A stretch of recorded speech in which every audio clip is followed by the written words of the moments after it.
강원국의 지금 이 사람.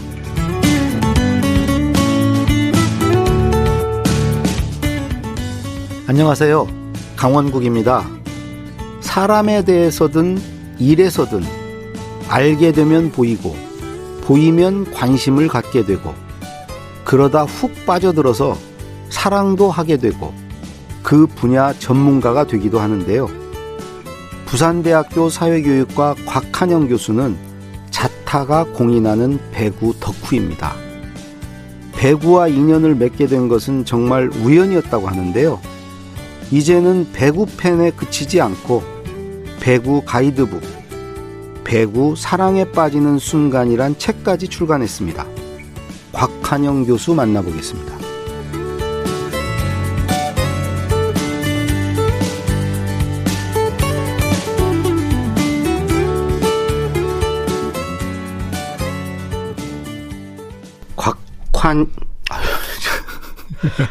저 이런 일이 없는데 제 이름이 어렵죠. 네, 곽한영 교수님 나오셨습니다. 안녕하세요. 네, 안녕하세요. 반갑습니다. 부산에서 지금 오신 거예요? 네, 부산에서 지금 KTX 타고 올라왔습니다. 지금 부산대에 계시는 거죠? 네, 부산대에 있습니다. 부산대에서 지금 가르치는 것은? 사범대 일반사회교육과에서요. 예. 예, 법교육 담당하고 있습니다. 예. 제가 이제 사회 그 교직을 이수해서요. 정말요? 네, 사회 선생님 2급 전교사 자격이 공부 잘하셨나 봐요. 교직 이수하려면 10% 안에 들어야 되는데. 교생도 하고 다 했습니다. 그러셨군요. 네. 근데 좀 난데없어요. 그렇죠. 이 법조를 가르치는 이제 교수신데 네. 배구에 관한 또 책을 쓰셨어요. 이게 네. 배구와 법이 뭐 관련이 있습니까?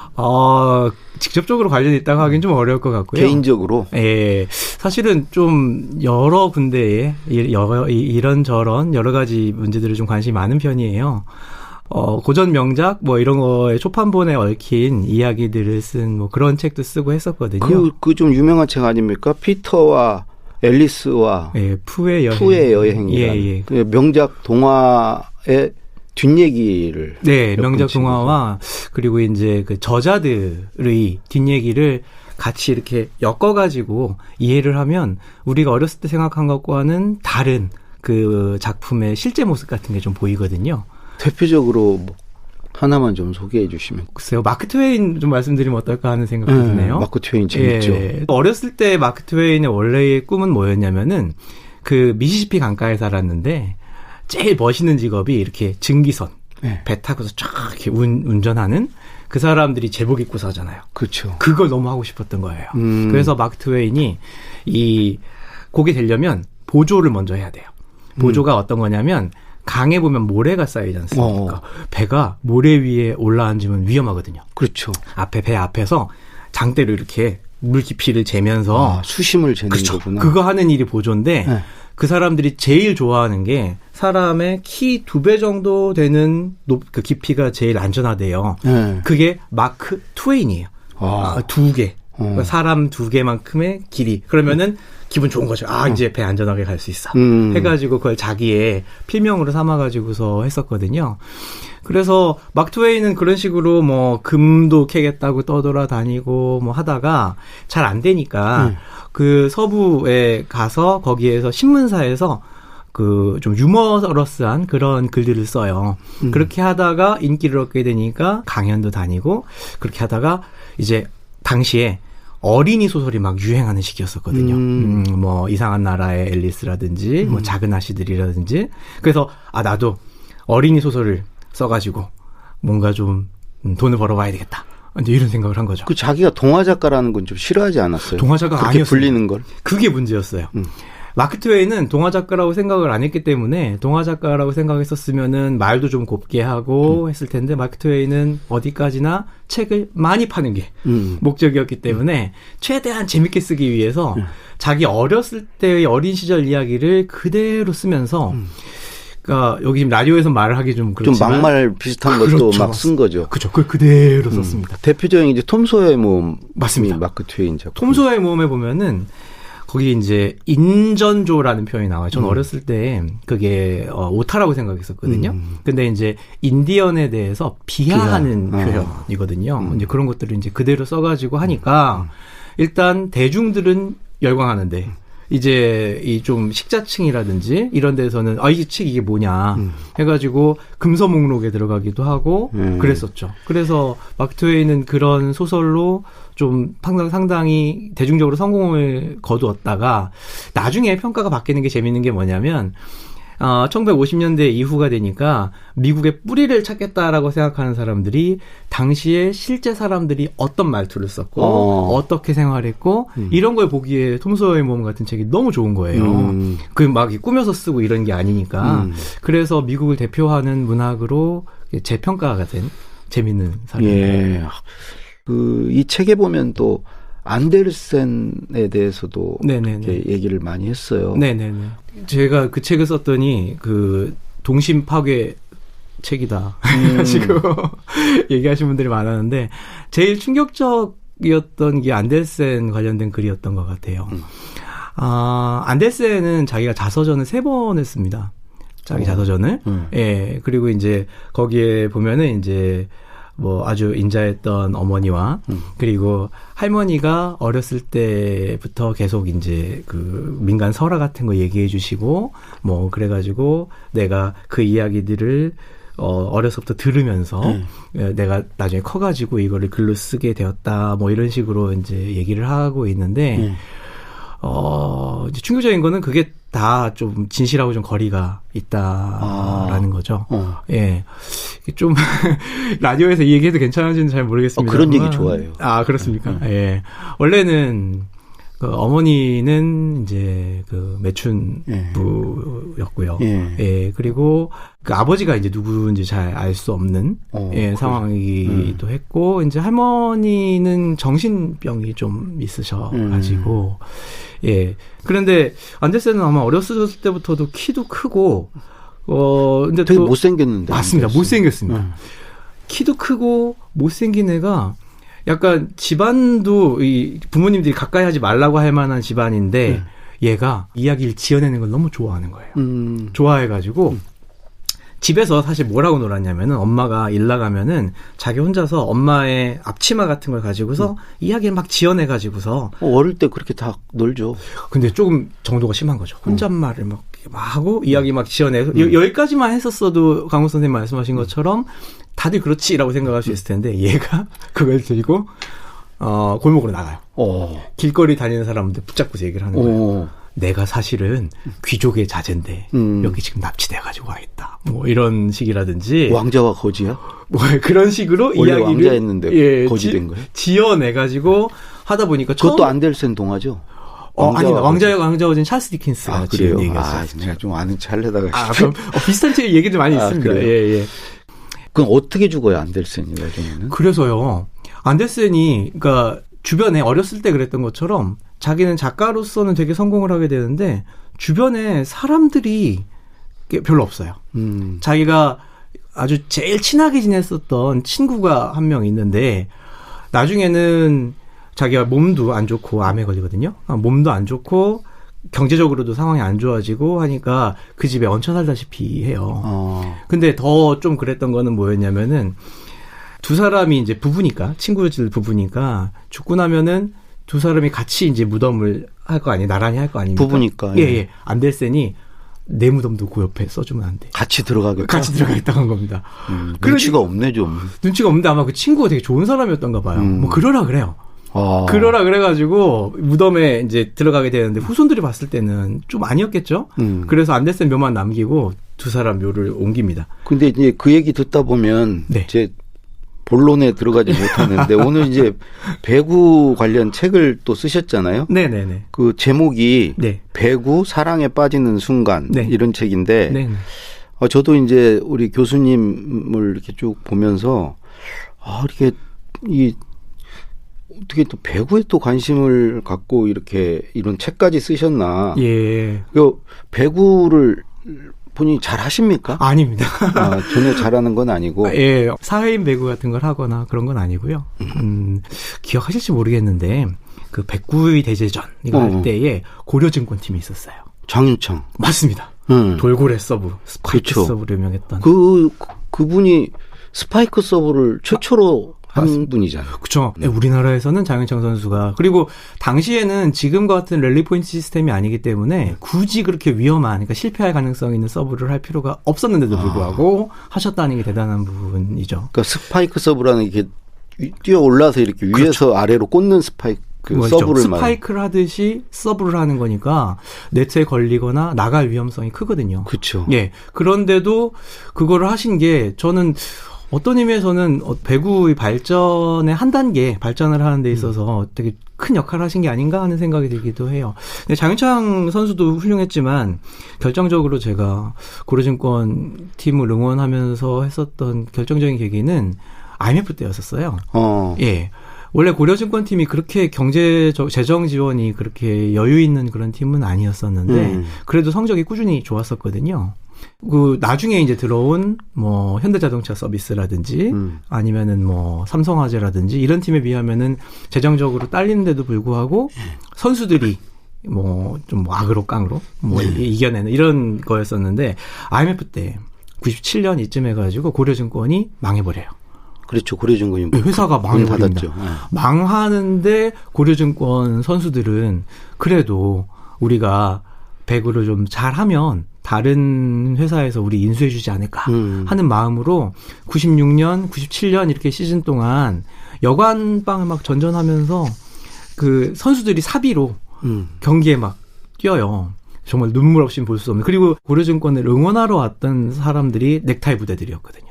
본인들도 IMF로 해고당했던 사람들이 달려갈 데가 없잖아요.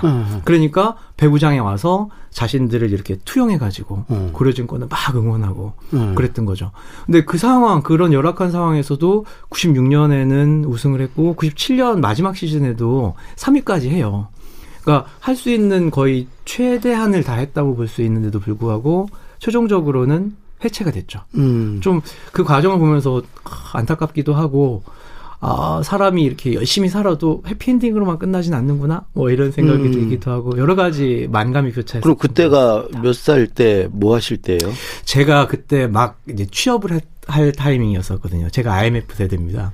그러니까 대학을 졸업하고 하고서 막 대학원을 준비를 하다가 IMF가 터지면서 집이 좀 어려워지고 해서 대학원 갈 이제 돈이 이제 없는 상황이 돼가지고 바로 취업을 하게 된 그런 상황이었고 그래서 아마 고려증권 팀에 좀 더 감정이입이 되지 않았을까 그런 생각이 듭니다. 그래서 이제 그러면 고려증권이 없어져 버렸는데 그러면 배구에 대한 관심도 이제는 좀 멀어질 수 있었는데? 네, 맞습니다. 그래서 사실은 한동안은 고려증권이 해체한 것도 그렇고요. 사실은 개인적으로 이제 취업을 했으니까 바쁜 시기이기도 했고요. 예전에 배구 경기 언제 했었는지 기억하십니까? 되게 중계를? 낮에 하죠. 낮에 했었죠. 아무도 안 볼 때. 아무도 안 볼 때 했었으니까. 그러니까 이게 백수일 때는 그 경기를 볼 수 있는데 이게 회사를 다니고 그러니까 학교에 다니고 하게 되면은 배구를 볼 수 있는 시간이 사실상 없더라고요. 그래서 많이 멀어졌었죠. 멀어졌다가 이제 대학에 이제 교수로 오게 되고 그리고 2015년쯤 해가지고 제가 캐나다에 교환 교수로 1년 동안 다녀오게 됐어요. 하나의 어떤 한 장이 끝났다라는 느낌 같은 게 있었던 것 같아요.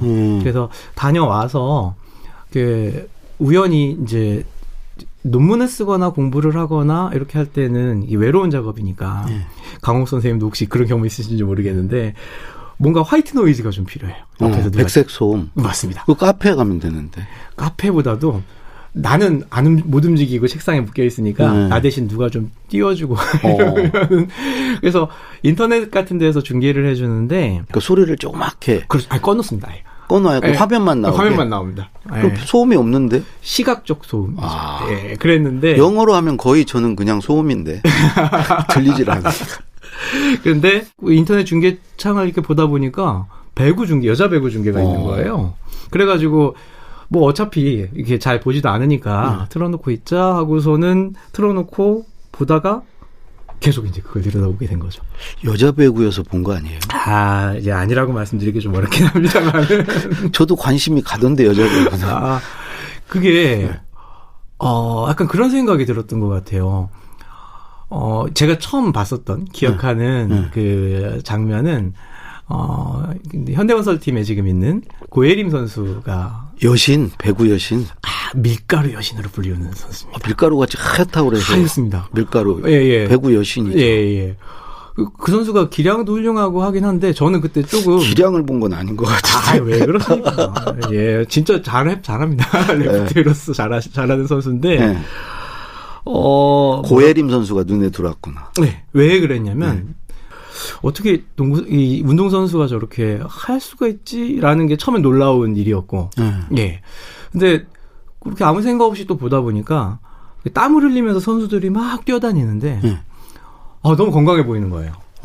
내가 저렇게 땀을 흘리면서 뛰어본 적이 언제였던가 하는 생각이 들기도 하고요. 땀은 농구 선수가 더 흘리는데. 그래요. 제가 사실은 농구 원래 좋아하고 농구는 고등학교 때 아마추어 선수도 좀 했었거든요. 농구를 쭉 봐왔었어요. 아까 말씀드렸던 배구를 안 보던 시기에는 주로 농구를 많이 봤었거든요. 근데 어느 시점이 되니까 농구는 필연적으로 몸싸움이 있잖아요. 그렇죠, 좀. 예, 그게 저는 좀 보기 싫더라고요. 또 이렇게 농구 선수들끼리 막 싸우기도 하고 막 이게 그렇죠. 예, 그래서 안 보게 됐었는데 아까 말씀드렸던 배구 경기는 보다 보니까 선수들이 뛰는데 다 웃어요. 막 이렇게 웃으면서 막 뛰어다니는데 서로 격려해주고. 맞습니다. 무슨 생각이 들었냐면 되게 건강해 보인다. 사람이 산다라는 게 뭔가 저렇게 하는 게 살아있다라는 느낌이 아닐까? 이런 생각이 들면서 막 관심이 가더라고요. 그리고 보고 나면은 기분이 좋아지고요. 예, 그러니까 다른 스포츠들은 뭐 폄하하려고 하는 건 아닙니다만은 보고 나면은 좀 마음이 무거워지기도 하고 너무 좀 피곤해지기도 하고 뭐 이겼든 졌든 상관없이. 근데 배구 같은 경우는 이겼든 졌든 제일 놀라웠던 거는 물론 플레이를 성공해도 좋아하고 막 웃고 그러는데 실패를 해도 서로 괜찮아. 실수해도 이렇게 뚜닥뚜닥 해주더라고요. 그렇죠. 잘 실수했으면 내가 잘못했어 미안해라고 얘기하면 다른 선수들이 괜찮아 막 이렇게 해주고 계속 뛰고. 그래서 저는 그게 되게 좋아 보였었어요. 맞아요. 이렇게 하나 그러면 막 뛰면서 한 바퀴 돌잖아요. 맞습니다. 예. 그런 모습이 너무 좋아 보여가지고 그리고 또 하나는 아까 제가 농구하고 자꾸 비교하게 되는데. 농구 감독님들은 되게 다혈질이신 경우들이 많거든요. 맞아요. 작전 타임 하면은, 너 이건 기본이고, 막 흥분하셔가지고, 막 얘기를 하시는 경우들이 많은데, 그 기분이야 이해하죠. 하는데, 보고 있는 입장에서는, 이것도 좀 피곤하다라는 생각이 들었는데, 배구는 신기한 게, 작전 타임을 하면, 제가 봤을 때는 분명히 감독이 화를 내야 되는 타이밍인데, 감독이, 심지어는 내가 잘못 오더를 내려서 니들이 이렇게 된 것 같다 미안하다라고 하시는 경우도 있고 대개는 다 힘을 줍니다. 괜찮아 다음 포인트 하면 돼 돌리면 돼. 이거 너무 편파적으로 지금 말씀을 계속. 아니요. 농구 한쪽에 한번 불러야 될 것 같아요. 강홍 선생님이 배구 경기를 한번 중계를 보시면은 제 말이 이해가 되실 거예요. 그래요? 예, 배구는 이게 완전히 문화처럼 자리를 잡아가지고 웬만해서는 뭐 소리를 지르거나 화를 내거나 그런 게 아니라 같이 이렇게 그 선수들의 어떤 분위기 같은 것들을 떨어뜨리지 않는 거를 되게 중요하게 생각을 해요. 그게 배구 자체의 특성 때문에 그런 것 같아요. 어떤 특성? 배구가 혹시 영어로 뭔지 아시죠? 그런 거 자꾸 시험에 빠뜨리지 말라니까. 예, 배구가 아실 텐데, 예. 그, 발리볼이지 않습니까? 근데, 발리볼에서 발리가, 그, 라틴어 볼라레. 그러니까, 무슨, 광고막에도 나오는데, 볼라레 하는 그, 날다라는 뜻이에요. 날다. 그러니까, 배구의 기본 규칙은 3번 넘기는 사이에 공을 바닥에 안 떨어뜨리고 상대편 네트로 넘기는 게 제일 기본 룰이거든요. 그렇죠. 그러니까, 생각을 해보면은 바닥에 공을 전혀 안 떨어뜨리고 하는 운동 유일한 종목이네. 거의 유일합니다. 예. 바닥에 닿네. 탁구도 그렇죠. 테이블에 닿고. 그렇죠. 네? 그러니까 사람들이 봤을 때 이게 공이 날아다니는 경기네 해서 이제 발리볼이라는 이름이 붙게 되거든요. 그렇구나. 나는 나르는 작은 새 조혜정. 맞습니다. 유명한 우리 세대는 뭐 아주 유명한 선수입니다. 그래서 이제 뭐 예전에 1964년에 도쿄올림픽 같은 거 할 때는 이제 일본 대표팀 같은 경우는 스파르타식으로 선수들을 막 때려잡는 그런 걸로 원래는 유명했었거든요. 그래도 잘했죠 그때 일본이. 근데 이제는 지금은 세계 배구의 주류는 그런 것보다는 선수들이 긴장감을 풀고 자유롭게 뛰어다닐 수 있도록 하는 것이 중요하다. 이런 식으로 전체적인 흐름이 바뀌어가고 있어서 제가 그런 흐름의 변화의 시점에서 배구를 본 게 운이 좋았던 것 같아요. 그래서 그렇게 이제 배구를 좋아하게 돼서 네네. 빠져들었는데 네. 그래서 이제 배구가 그 우리 교수님 일상이나 삶에 뭐 어떤 영향을 끼친 게 있습니까? 배구장에 직관 가시나요? 직접 보러 자주 가시나요? 사실은 아까 말씀드린 것처럼 전에는 이렇게 일을 할 때 옆에 배구 중계를 하면 이렇게 틀어놓고 보고 뭐 이러시게 됐는데 지금은 주와 종이 바뀌어서요. 이제 배구 경기 스케줄을 먼저 체크를 하고.